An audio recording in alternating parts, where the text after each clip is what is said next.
Hello friends, প্রতিবার মতো নতুন একটা ভিডিও নিয়ে আমি হাজির। আজকে আমরা এখন যেতে চলেছি চেতলা পার্ক, আর আমি এখন আছি আলিপুর।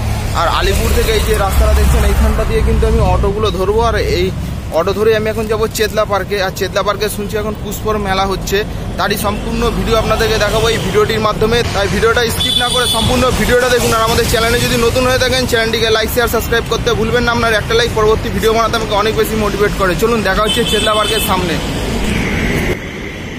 ফাইনালি এখন আমরা চলে এসেছি চেতলা সেন্ট্রাল পার্কের ঠিক গেটের সামনে। আর আমরা এই গেটটা থেকেই কিন্তু এন্ট্রি করবো। আর এন্ট্রি করার সামনেই কিন্তু দেখতে পাচ্ছেন যে অনেক সুন্দর সুন্দর ছোট ছোট চুনি লাইট দিয়ে সাজানো হয়েছে। তাছাড়াও কিন্তু গাছের উপরে দেখতে পাচ্ছেন এখানে গ্রিন কালারের লাইট মারা হয়েছে। আর একটু সামনের দিকে এগিয়ে গেলে এখানে লেখা রয়েছে বার্ষিক পুষ্প প্রদর্শনী 2024। আর এর ঠিক পাশ থেকেই গেটটা শুরু হয়ে গেছে। ওই গেট থেকেই আজকে আমরা প্রবেশ করব। চলুন বেশি লেট না করে শুরু করা যাক। ভিডিও শুরুতেই আপনাদেরকে একটা কথা জানিয়ে রাখি, এই পুষ্প প্রদর্শনীটা শুরু হয়েছিল জানুয়ারি মাসের 25 তারিখে এবং শেষ হবে জানুয়ারি মাসের 28 তারিখে। আর আপনারা এখানে কি করে আসতে চান সেই কথাটাও একবার জানিয়ে রাখি। আপনারা যদি শিয়ালদা থেকে হোক কিংবা হাওড়া থেকে আপনারা যদি বাস ধরেন, তাহলে ডাইরেক্ট এসে এখানে রাসবিহারী মোড়ে নামবেন এবং ওখান থেকে 5 মিনিটের হাঁটা পথ। তাছাড়াও আপনারা রাসবিহারী থেকে অটো পেয়ে যাবেন। আর যারা বলছেন মেট্রোতে আসবেন, তাদেরকেও বলে রাখি আপনারা ডাইরেক্ট এসে কালীঘাট মেট্রোতে নামবেন। ওখান থেকে আপনারা অটোর মাধ্যমে আপনারা এই চেতলা পার্কে চলে আসতে পারবেন। এখানে যে টবগুলো দেখতে পাচ্ছেন, এই টবগুলোতে কিন্তু পুরোপুরিভাবে ফুলে পুরো ফিল আপ হয়ে রয়েছে। নিচের পাতা তো একদম দেখাই যাচ্ছে না। তাছাড়াও কিন্তু এই সাইড থেকে দেখলে বুঝতে পারবেন এখানে কিন্তু আরও অনেক ধরনের গাছ আছে। এই সাইড দিয়ে চন্দ্রমল্লিকা শুরু করে আর মিডিলে স্নো বলগুলো, এগুলো কিন্তু বেশ বড় বড় টাইপের একটা ফুল।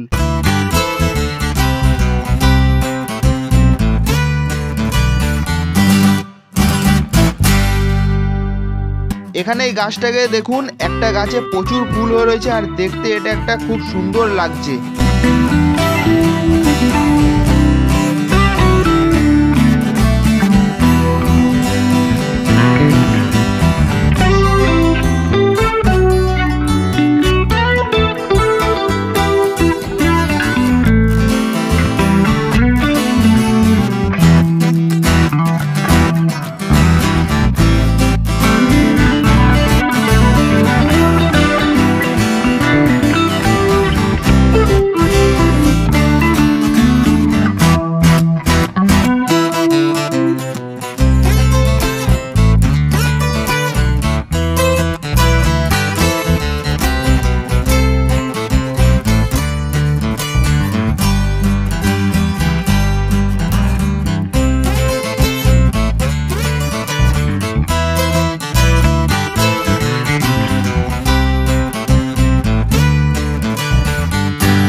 এবার আপনাদেরকে যে গাছগুলো দেখাতে চলেছি, এগুলো কিন্তু সব ঔষধিক গাছ।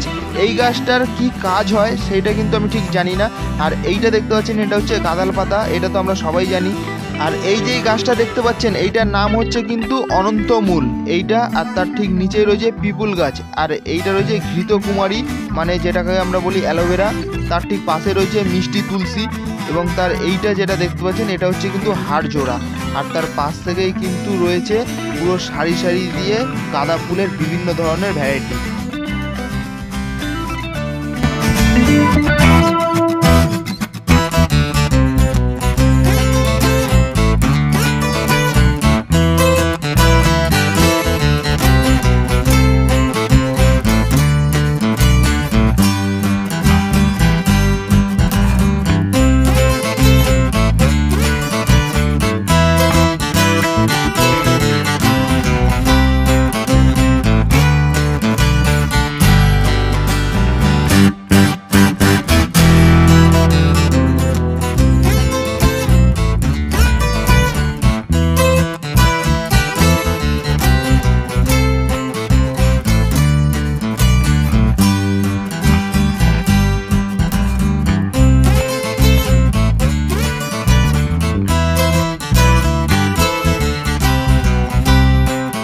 এবার আপনাদেরকে দেখাতে চলেছি বনসাইয়ের কিছু গাছ। এই গাছটার বয়স দেখুন, বলছে 20 বছর নাকি। আর তার সামনে যেই গাছটা দেখতে পাচ্ছেন, এই গাছটার বয়স রয়েছে 25 বছর। এই দেখুন পুরো লেখাই রয়েছে এখানটাতে। তাছাড়াও এইখানে গাছগুলো দেখে মনে হচ্ছে অনেকটাই বয়স, কিন্তু এতটা বয়স হবে কিনা আমি বলতে পারছি না। আপনারা সেটা কমেন্ট করে জানাবেন।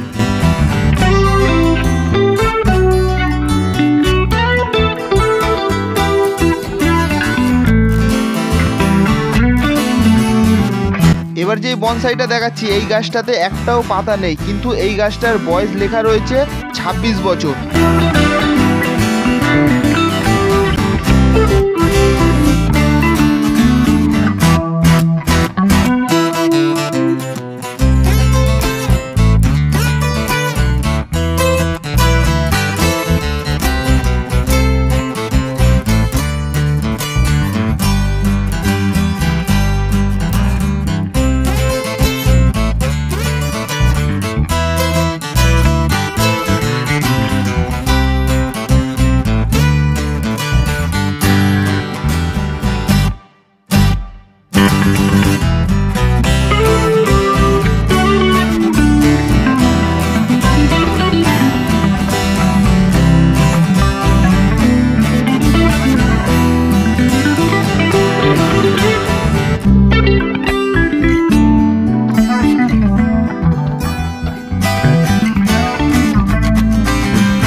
এবার বিশেষ একটা জিনিস দেখাতে চলেছি আপনাদেরকে, এইটা একবার ভালো করে একটু আপনারা লক্ষ্য করে দেখুন এটা কি মনে হচ্ছে।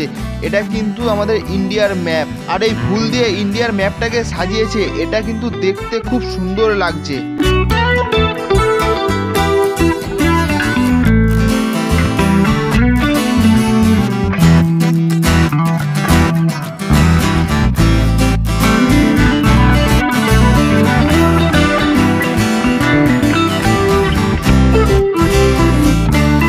এখানে আরেকটা জিনিস আপনাদেরকে একটুখানি দেখাই। এখানে দেখুন একটা ছোট্ট একটা কুড়ে ঘর বানিয়েছে, তার সামনে দেখতে পাচ্ছেন এখানে অনেকে সবজি কিংবা কেউ কাঁচা আনাজ বিক্রি করছে। এইসবের কিছু একটু সিন আপনাদের সামনে তুলে ধরার চেষ্টা করেছে।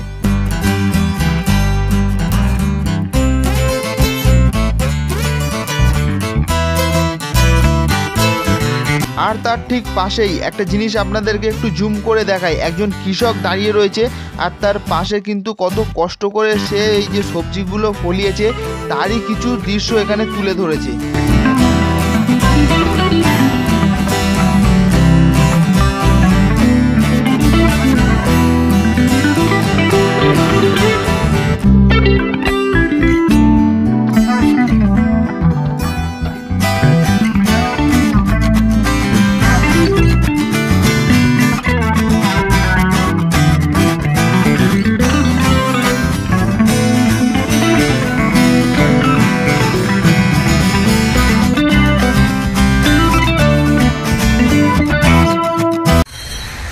আজকের ভিডিওটা কেমন লাগলো কমেন্ট করে জানাতে ভুলবেন না। আর আজকের ভিডিওটা আর বেশি বড় করছি না, আজকের ভিডিওটা এই পর্যন্তই। দেখা হবে পরবর্তী কোনো নতুন ভিডিওতে। ততক্ষণ ভালো থাকবেন, সুস্থ থাকবেন।